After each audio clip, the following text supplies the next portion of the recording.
as y'all can see, I'm driving right now, but I decided to have my I decided to record a video right now. The thing is gonna look so bad on YouTube, if I'm being honest, but I do not care. I'm driving to work right now. It is a beautiful day. It's gonna be like 80 something degrees. I was supposed to go out today, but it is not happening anymore. So I'm gonna figure out what happens later, because I don't look this good for nothing. I'm kidding. I look bad. But yeah, dude, crazy stuff in the NBA. For one thing, before anything, J Money back. J Money Talks Ball. That's my my YouTube thing. If you like to, my YouTube name. If you like to subscribe, please sub and like and comment. And if you actually do like my content, let me know. Like, you know, just say, hey, great job. So that would be nice. Anyway, time to talk ball. So last night, the Nuggets officially eliminated the Phoenix Suns, the New Look Suns, who didn't have DeAndre Ayton for a rib contusion, I believe it was. It seemed bad, not bad, but it seemed like bad enough for him not to play. Okay, I get it. But it also seemed like he checked out, if I'm being honest. He checked out last postseason. I believe he checked out this postseason. Honestly, I feel like a trade is imminent. I don't see why they would want to keep somebody like that on their roster. Because Ayton is a great NBA player. I think he is one of the best players, in my opinion, at that position. He's arguably top 10. And you know, I'm talking about starting caliber centers, right? So, you know, is he better than a Miles Turner? Maybe. I'm not saying he is, but who would I rather have on my team right now? It would be Miles Turner, because he gives it for you on, is that the right word? I don't know. Right wording. I'm really bad at English, by the way, so just get used to that if you actually are going to watch my videos. But is Miles Turner like the player that you would rather have on your team because of how much he does on both ends of the court, instead of Ayton, who's more of like, you know, he's a very talented offensive big man. His touch around the rim, I was watching, it was that game actually against Denver in Denver that they lost, his last one. I believe it was game 5. Obviously he checked out defensively, right? But there were moments on offense I was like, man, like this guy, he has a feel for wherever the rim is. Like it's beautiful to watch, you know. So would you want, you know, if you're Phoenix, would you want to trade him? I think absolutely you would want to trade him, get as much value as you can. And I think the best possible, you know, thing right here, if Miles Turner obviously wants to do it, Miles Turner re-signs with Phoenix as like a sign and trade. They attach Buddy Hield if they're able to do that. I don't know if they're able to do that, but if they are, attach Buddy Hield, get rid of them both, and they're both in Phoenix. I think that would be a great move for both. You get a solid 3-point shooter, potentially off the bench. I would want Buddy Hield to start, to be honest, but I would understand him coming off the bench. And then your next big decision is, what am I doing with Chris Paul? Right? Like, do I want to trade him, maybe in a sign and trade for Kyrie Irving? Who knows? That's a huge possibility. We all know Kyrie and KD are still friends.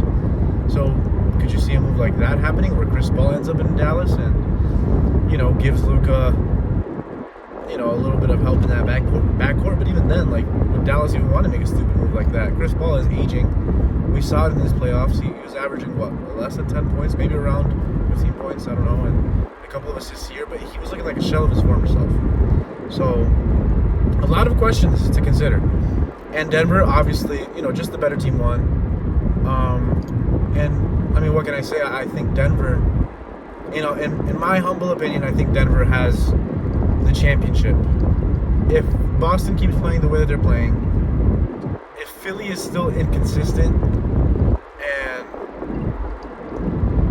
frankly, I would say the most important thing of anything, whoever they go up against in this next round, right? The Lakers or the Warriors. Okay, the Warriors can somewhat give them a run for their money, but what can the Lakers really do? I mean, who knows what's going on with AD? I'm going to get into that in a second, but just like I said with Boston, this is also Denver's perfect window right now, right? Like, they beat the Suns, and yeah, let's say they won the championship, right? And they say, oh, but Denver won it because Chris Paul was out. Like, Chris Paul wasn't doing anything for you in Phoenix. So I don't know. There's something about this Denver team. They play like a unit. They have a solid 8-man rotation. I think that is really good. I mean, I really wish Reggie Jackson and Thomas Bryant could actually show, their true value as players. But they haven't. Obviously, it's a little too late for that now. They're in the conference finals, for God's sake. But yeah, that was a fun series to watch, though. And as much as people hate Devin Booker, which I understand, I'm a Bad Bunny fan too. It's just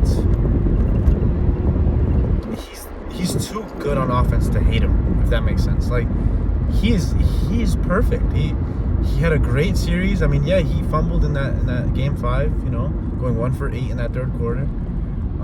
Could it be the more defensive, stoppage or the more defensive usage of KCP on Devin Booker? I don't know. I can't really say that because Devin Booker still was finding ways to get. He just wasn't getting shots. It's that simple. But overall, this series he was, and I respect for him has gone to another level. I think he's only gonna get better this coming season, especially him and KD. And KD's getting older, but like you can tell, like this team is gonna be scary, at least for the next 2 years, 2-3 years. Whatever. But anyway, moving on to that other Western Conference series. Man, if the Lakers would have beaten the Warriors at home, like the Warriors at home, that would have been amazing, bro. Amazing. But it didn't happen. Game 6 is today, obviously, my prediction. I can't say a prediction. I don't even know if AD's playing. And that's the scary part about this all. Is Anthony Davis playing? I don't think so. I hope he is. If he is, though, great. But what value is he really going to bring? I say that because he hasn't had a block since game 2, I believe, or game 3. Okay? He hasn't been as offensively, what's the word I'm looking for?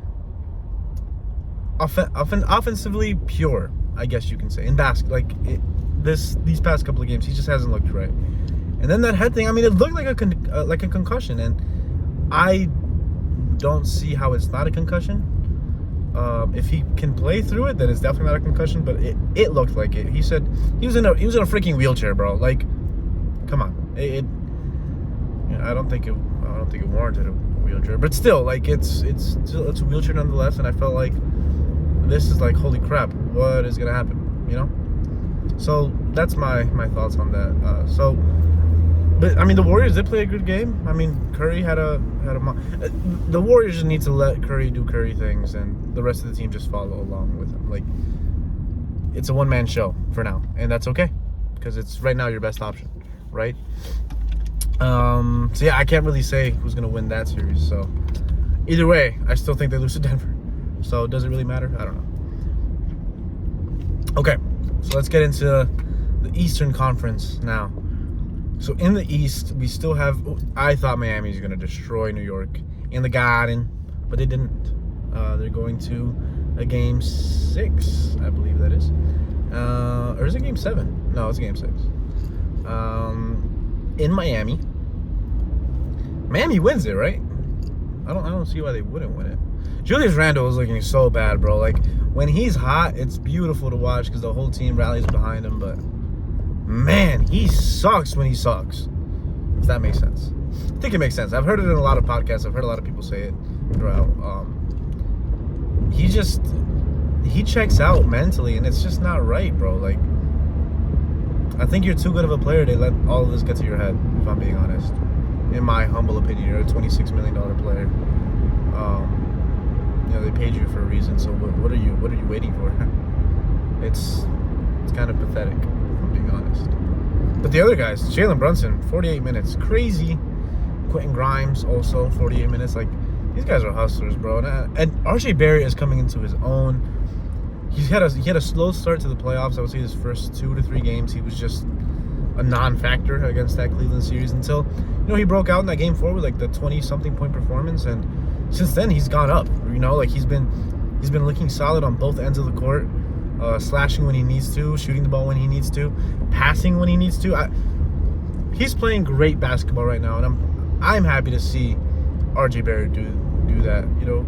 But the rest of these guys, Mitchell Robinson had a great, solid performance. Shooting damn near 50% from the line. That's what you can ask for somebody that is atrocious from the free throw line. So that was good. But does the series end tonight? I don't see why it wouldn't. I mean, look, Miami's at home. I'm assuming they would want to end it tonight. Jimmy Butler, I mean, he had an off game last game, right? But I think he can take over and step up and will this team to that victory. So there isn't even a Game 7 at the Mecca or at the Garden, whatever it's called. See, I always get confused. The Garden, the Mecca, and then there's TD Garden, is the Garden. You know what I mean? Like, it's so stupid. Speaking of that, Boston and Philly. Let's get into that one. Philly fumbled. When haven't they, though? Philly should have 100% won that game. It would have been perfect if they would have won that game at home. Give them some more rest. Hope Miami lose so they can go to a Game 7 and give Joel Embiid more rest on that knee. But unfortunately, that did not happen, and there's Game 7. And Boston did all of this with Jason Tatum for the first 44 minutes of this game, shooting, what was it, 1 for 10, 1 for 11, something like that. Mans was terrible today, or not today, in that game, until the last 5 minutes of that game, or last 6 minutes, I guess you could say. 3, miss, 3.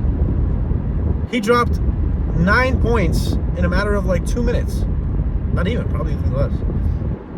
And man, it just felt like Philly was so ready for, you know, the break that they would have technically, and it just wasn't it, bro. Like, it's so sad that they lost that way. And, who knows what's gonna happen in this game? Look, Game 5, I had no real expectation for Philly to win that, and they did. Boston didn't either. Boston is ready. I think they're ready now in this Game 7. The real question is Embiid ready? And is Jaylen Brown going to look checked out in the fourth quarter too? Like, in the first quarter, the first half itself, he's amazing. But that second half, they steer away from that. And I feel like he just has to demand it sometimes. Like, just give it to me and I got it. Like, you know what I mean? Like, I don't know. Either way, I think Boston is going to win this Game 7. Did I get my predictions for the last one? Oh yeah, I said Miami, I think. Screw it. Yeah, Miami in 6. And in this case, I have Boston going in 7. Yeah, so I think once it happens, I'll give my prediction or whatever. But it's just been a fun couple days of basketball. And then one last thing on the whole KD Phoenix Suns thing. I love KD. I'm a Nets fan. I have no like hatred towards him. Like, I feel like OKC Thunder fans deserve to have hatred towards him because of what he did, obviously. I don't think I deserve that. I don't think I should have that. We were never really close. I mean, yes, that 1 year against Milwaukee, if Kyrie isn't hurt, I guarantee you we win that championship. There's zero doubt in my mind that my Nets lose in that finals, or even especially in the conference final. I guess Atlanta? Get the hell out of here, bro. Come on. We would have destroyed them. But unfortunately that didn't happen. We can live in a world of what ifs, but it's not the truth, right? So as for KD, man, he still has time, but he's also getting older. That's why I was bringing up all those other options with Chris Paul and what they're going to do with him, what are they going to do with DeAndre? Because if you have a player that's checked out, DeAndre, on your team, on your coach, on being that third option, because he is the third option, then you just have to let him go, right? For Kevin Durant's sake, like, Durant shouldn't have any more headaches, you know what I mean? And in Chris Paul's case, Chris Paul's older, and I get it, you wouldn't want to win a ring with him, because I don't want to say he deserves it, because I don't think anybody in the NBA deserves a ring. But if there is anybody close enough to deserve one, it's Chris Paul. Like, let's just be real.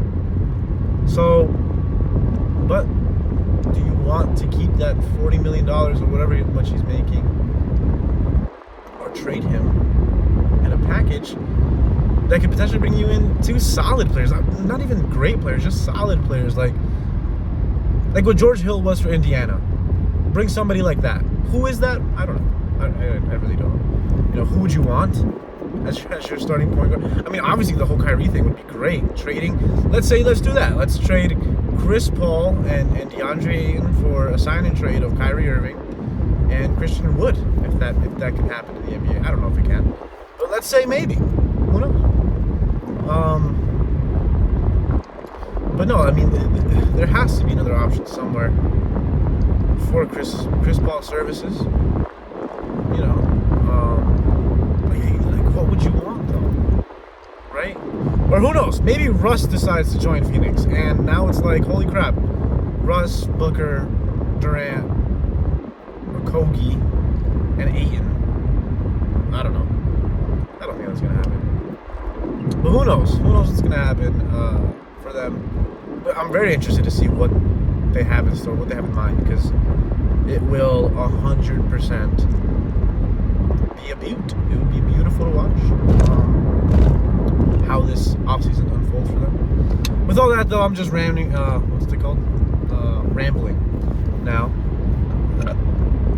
So I burped. My lemon water is like, ugh.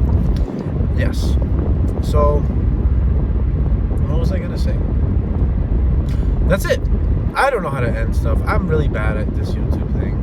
I've seen so many. I would think I'd be good at it, but it is what it is. But thank you guys. If you have gotten this far into the video, please again like, subscribe, and shout me out to whoever it is that you would want to. Jay Talks Ball. That's my name. I'm gonna let y'all go though, because I'm still driving. So peace.